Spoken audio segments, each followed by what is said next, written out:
আসসালামু আলাইকুম রহমতুল্লাহ। সম্মানিত আমার ভালোবাসা মানুষগুলো, সবাইকে স্বাগত জানাচ্ছি আজকের ভিডিওতে।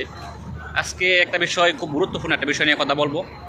যারা প্রবাসে নতুন আসতে চাচ্ছে বা খুব দ্রুত আসবে, খুব কম সময়ের মধ্যে আসার তার সমস্ত ধরনের প্রস্তুতি শেষ, সেই সব মানুষদেরকে উদ্দেশ্য করে যে কথাটা বলতেছি তা হচ্ছে যে প্রবাসে যদি আপনি আসতে চান, আসার পর যে একটা বিপদে পড়বেন, প্রথম যে একটা সমস্যার সম্মুখীন হবেন প্রথম, সেটা হচ্ছে যে আপনার প্রবাসে আসার মুহূর্তেই আপনার সমস্ত কাজ শেষ।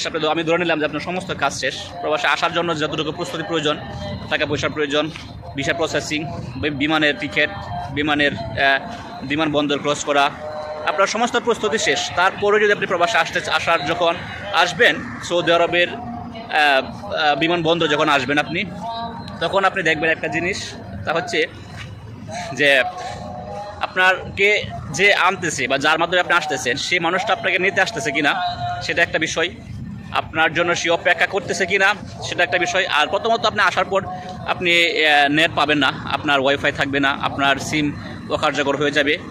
এইগুলো মাথায় রাখতে হবে। এরপর আসার পর আপনার যেটা প্রথম যে সমস্যার সম্মুখীন হবেন, আপনাকে যে নেয়ার কথা সে আপনাকে নেওয়ার জন্য আসতেছে কিনা সেটা একটা সমস্যা। যদি সে আসতে সময়ের মধ্যে আসে, তাহলে তার সাথে যোগাযোগ করতে হবে, কোন জায়গায় দাঁড়িয়ে থাকতেছেন, কোন জায়গা থেকে আপনাকে রিসিভ করবে। যেহেতু আপনার বাংলাদেশ থেকে বের হওয়ার পর আপনার নেটওয়ার্ক কার্যকর থাকবে না, সেক্ষেত্রে আপনি অবশ্যই তাকে বলে রাখবেন যে আমি এমন জায়গায় দাঁড়াতে চাচ্ছি যেখানে দাঁড়ালে যোগাযোগ না করলেও আপনি আসতে পারবেন ওকে নেওয়ার জন্য।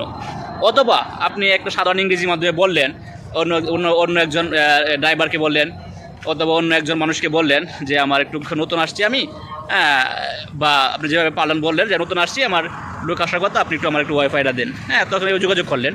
যদি সে আসে, তাহলে আপনি প্রথম সৌভাগ্যবান প্রবাস জীবনের জন্য। আর যদি না আসে, অপেক্ষা করতে হবে, যে কোনোভাবে তার সাথে যোগাযোগ করে আপনাকে এয়ারপোর্ট থেকে বের হতে হবে। কোম্পানিতে আসলে কোম্পানিতে যাওয়ার জন্য যতটুকু প্রস্তুতি প্রয়োজন, যেভাবে যাওয়া প্রয়োজন যেতে হবে। আর যদি আপনি ব্যক্তি মাধ্যমে আসেন, তাহলে তার সাথে যে কোনোভাবে যোগাযোগটা আপনাকে করতেই হবে। এটা হচ্ছে আপনার প্রথম ধাপ।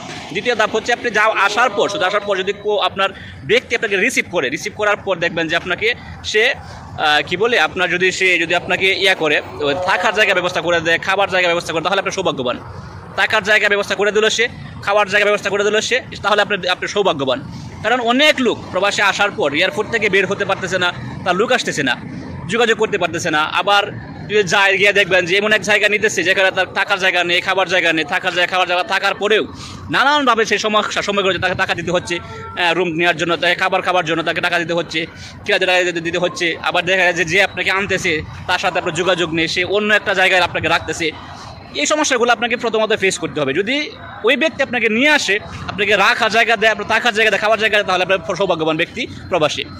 এরপর যদি আমি যদি মনে করি এরপর যে আপনি আসার পর আপনাকে কাজের ব্যবস্থা করে দিল, বা আপনি কাজ করলেন, আপনার কাজের জায়গা বের করে দিল, আপনাকে কাজ না পাওয়া পর্যন্ত আপনাকে ওই সময় দিল, আপনাকে খাবার ব্যবস্থা করলো, টাকার ব্যবস্থা করে দিল, আপনি কাজ না পাওয়া পর্যন্ত। তো কাজ না পাওয়া পর্যন্ত আপনার 10 দিন সময় লাগতে পারে, 15 দিন সময় লাগতে পারে, 20 দিন সময় লাগতে পারে, আপনার আকামা করাতে সময় লাগতে পারে।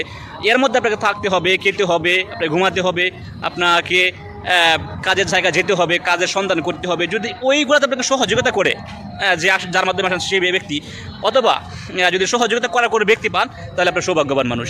এই বিষয়গুলো মাথায় রাখতে হবে। এই বিষয়গুলো আপনাকে যে আনতেছে তার সাথে আপনার চুক্তি করতে হবে, তার সাথে আপনার একটা শর্ত দিতে হবে যে আমাকে কাজ না দেওয়া পর্যন্ত আপনার অধীনে রাখতে হবে, কাজ না দেওয়া পর্যন্ত আপনার এখানে টাকা, খাওয়া, চলাফেরার সমস্ত ব্যবস্থা আপনাকে করতে হবে। আমাকে এয়ারপোর্ট থেকে রিসিভ করতে হবে, আমাকে বাসা নিয়ে যেতে হবে, আমাকে থাকার জন্য জায়গা দেওয়ার ব্যবস্থা, খাবার ব্যবস্থা করে দেয়। এগুলো আপনাকে যদি সে করে দিতে পারে, তাহলে আপনার সৌভাগ্যবান ব্যক্তি। আর যদি না করে দেয়, সেই ক্ষেত্রে আপনার অনেক সমস্যা পড়তে হবে। এই সমস্যা সমাধানের জন্য আপনার কী করা প্রয়োজন, এই বিষয়গুলো কিন্তু আপনার মাথায় রাখতে হবে। তাহলেই কিন্তু আপনি প্রবাসে এসে ভালো কিছু করতে পারবেন, ভালো কিছু আপনার সুযোগ রয়েছে। আর যদি ভালো কিছু করতে না চান বা করার সুযোগ না থাকে, আপনার হতাশ হবেন না।